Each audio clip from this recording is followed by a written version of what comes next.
thanks for the opportunity to bring Ann Taecker here to meet all of you. She is a local Watertown, I think lifetime Watertown resident, not quite, a little bit. Born here though, right, Ann? Okay.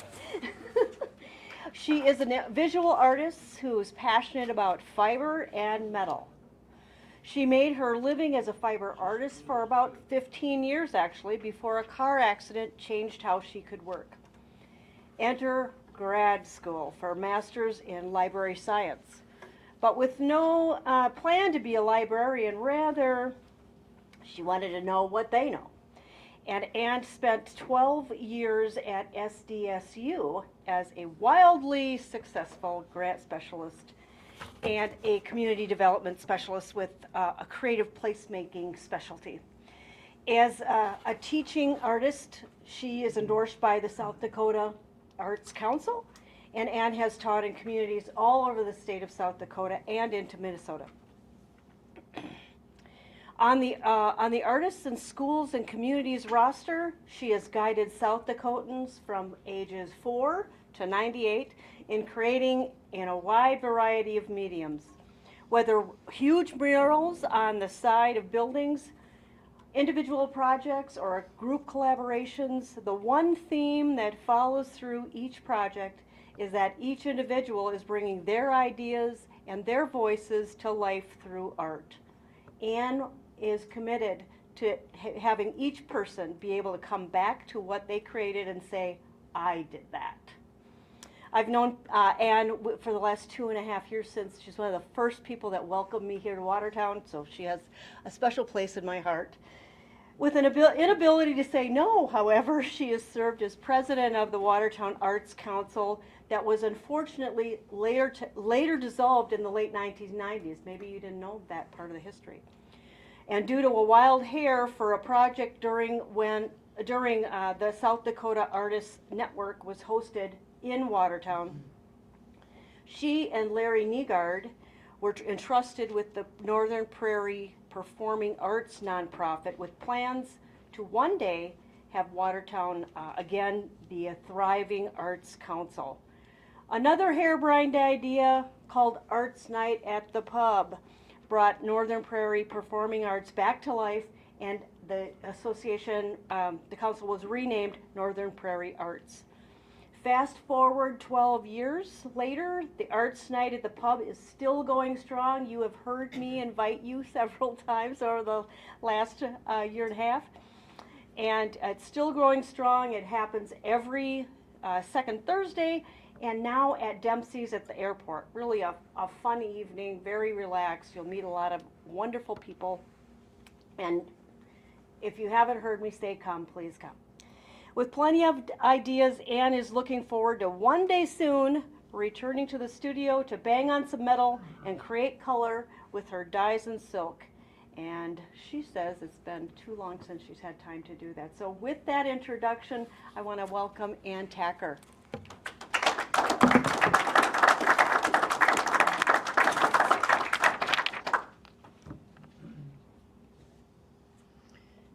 And we do need the microphone.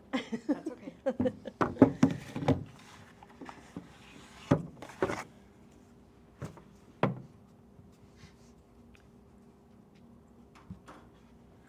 So I do need a timer because, is this on? Okay. I do need a timer because I can start to ramble and go off in multiple different directions, and that's not always a good thing.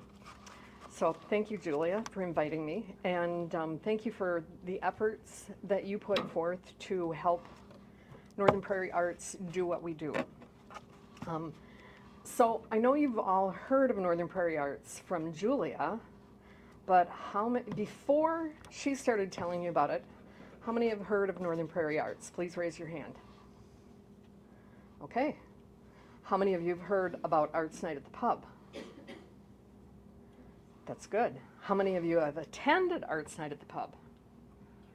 Oh, that's sad. Arts Night at the Pub is one of the only cultural events in Watertown that you can walk in and not spend a dime.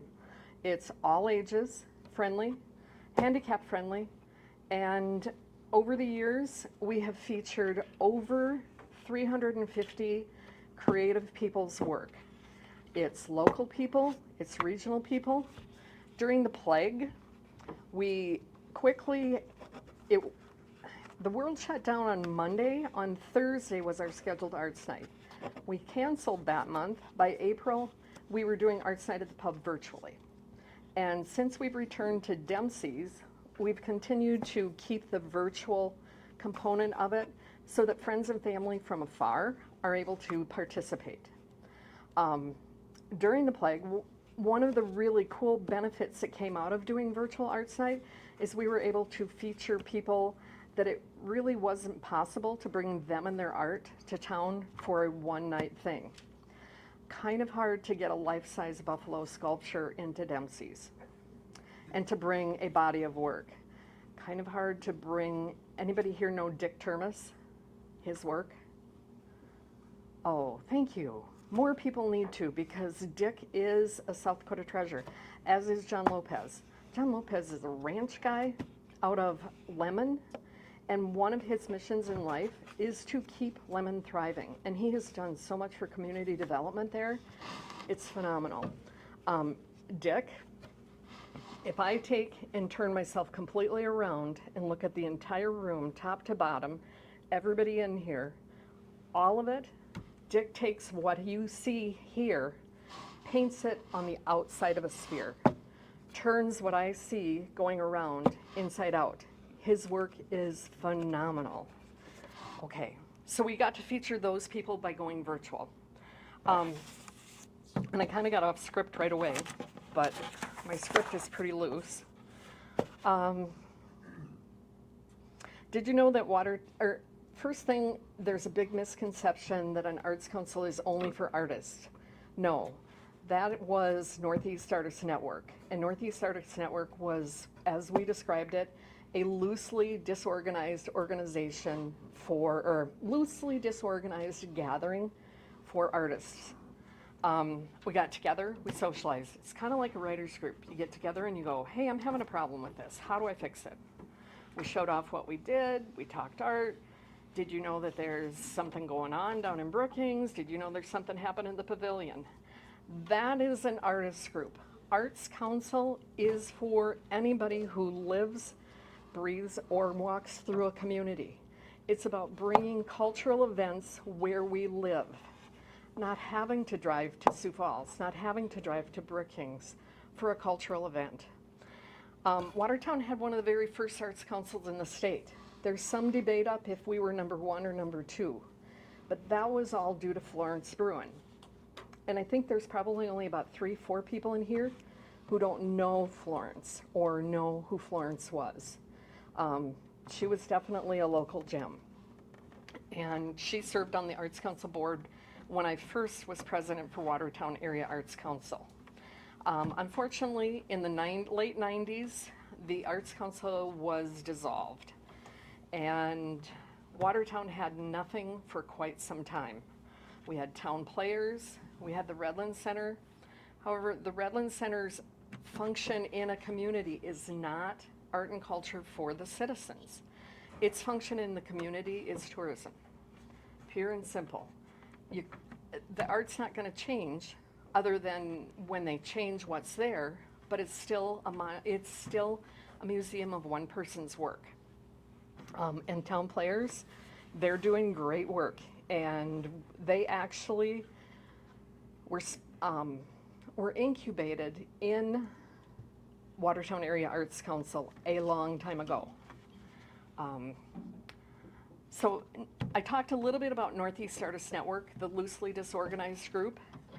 We partnered with Northern Prairie Performing Arts to bring South Dakota Artists Network retreat, the annual retreat, to town. And we asked Northern Prairie Performing Arts, who was inactive at the time, to be our fiscal sponsor for a grant that brought in education. As a result of that, they came and met with Larry Negard and myself, and they said, we want you to take this nonprofit with the idea, the long-range idea that Watertown would one day again have an arts council. And that is why the name closely mirrors Northern Prairie Performing Arts. That was formed in the 1980s for the Compesca Chorale, so a local singing group. And they had kept the nonprofit status. Every year you have to file some paperwork and spend about $25, $30 to the state. We took it on, and for many years we could not get any interest, couldn't form a board. We met with a lot of people who said, hey, we want this, but I don't have time. However, if you need some money, I'll write you a check. Well, that wasn't what we needed. So fast forward to 2013, and the Wild Hair of Arts Night at the Pub was the mechanism that brought Northern Prairie Arts back to life. And we renamed it Northern Prairie Arts to broader reflect not just performing arts, but what we do. And we wanted to honor what the people who had entrusted us with that nonprofit by doing that. So April 2014 was the first Arts Night at the Pub. Over 350 artists, authors, musicians have been featured. We do not charge anything for the artists or authors to come. If they sell something, we get a very small commission. If the people who've come recently, a couple of the artists have mentioned to Ralph, they said, you know, over the years I've done all these shows. This is the very first time somebody has actually interviewed me to find out why I do what I do and how I do it. And that was always part of the original vision. Most of the time, an artist is in their studio creating. For the most part, they're not social butterflies and don't always like to talk about what they do, but they like to do it. So that is one thing that's really unique about Arts Night at the Pub. The director of the Jazz and Blues Society out of Sioux Falls, when he brought the guitars to town to be featured as part of Arts Night at the Pub, before he walked out the door, he came up to me and he said, how come this isn't happening in Sioux Falls? I said, well, because it happens here. And they actually, in the last few months, I have seen something that I think they're trying to replicate it down there. Imitation is the purest form of flattery, isn't it? The other thing that we have a strong mission towards, or our mission is making the arts a regularly scheduled part of Watertown's cultural scene. The other activity that we do is a create series of classes. Julia put table tents out. One side is showing our next featured artist for Arts Night. The other side, week from Saturday, we have a cake decorating class. And a month later, we are doing a barn quilt class. And 2 weeks after that, we're starting a second series of the wood carving class with Steve Hunter out of Toronto. Anyway, we have two criteria for classes. They typically are for adults and young adults. When we find a teacher who wants to teach little kids, we'd love to do that. But right now, what we find are people who are looking at teaching adults. It has to meet two criteria. One is that it's creative. The second, that it's fun. We've had classes in lure tying, sitting out there, because if it's a nice day and you're a fisherman, don't you think you want to be looking at the river? We've had visual arts, we've had literary arts, we've had fine craft, culinary arts, soap making, wood carving. We try to keep our classes as reasonably priced as possible, and we are adamant that the teachers are paid. Too often, artists are expected to donate their skills, and donate it in the name of exposure. And when somebody would ask me that, I'd say, you know, Watertown Municipal Utilities doesn't let me help expose them in return for the electric that they give me, or that they provide. So, what does all this mean for you? We need people to do things. We're an all-volunteer run organization. Before the plague hit, we were almost ready to hire our first administrator. But we know how that changed everything. How can you get involved? Come to Arts Night. It happens every second Thursday of the month, year round. The only thing that's going to stop it is a really bad blizzard. If you are creating, look for the group show that we do in January or February, and that is always around a theme, and it's a challenge show, and we have a People's Choice Award. Spread the word. Share Facebook posts, share Instagram posts, comment on them, send emails to people. We need volunteers. Volunteering can be as simple as sending a few emails, showing up, helping to set up and tear down Arts Night at the pub. Unfortunately, that ends up being one person's job, and I'm afraid we're going to burn him out. So we need help doing that. Encourage youth to get involved, to come to classes and or find out what we have to offer. Also, we'd love to have youth helping volunteer. That setting up and tearing down Arts Night, that's a young person's job. Spread the word, get involved. If you believe that we need art and culture where we live, not having to travel for it, please get involved. Thank you. Who's got questions?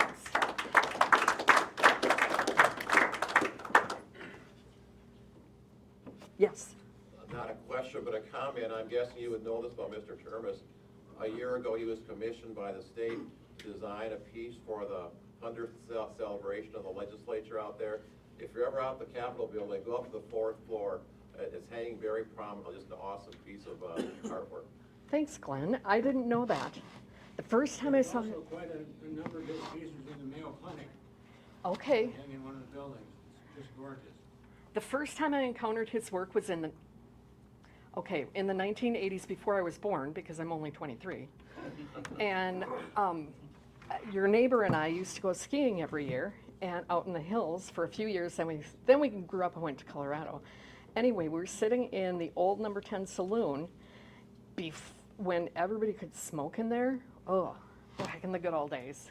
Anyway, on the bar, above the bar, is hanging one of his a thermosphere, and it was the inside of the old number 10.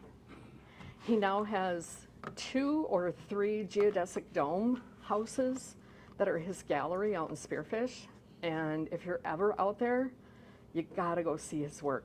And Dick is the coolest guy ever.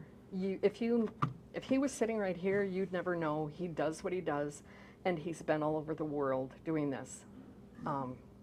Yeah, I can't say enough good things about him.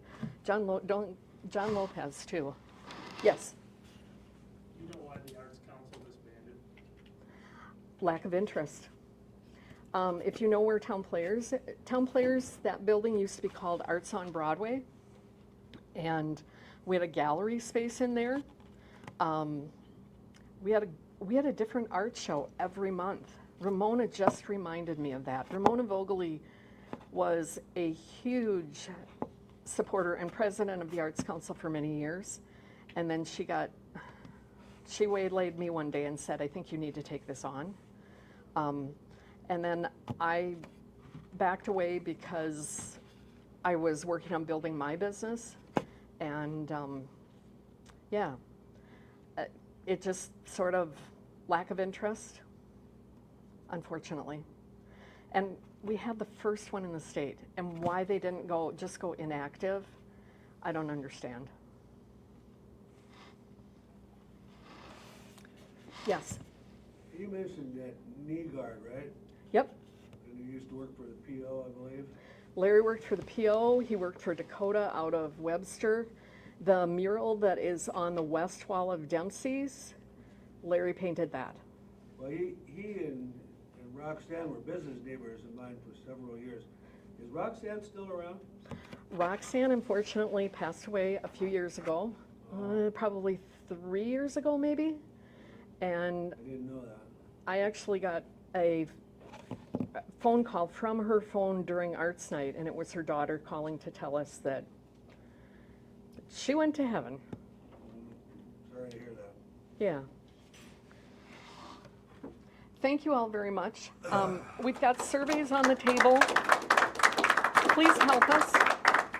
That's going to help us know how to get the word out.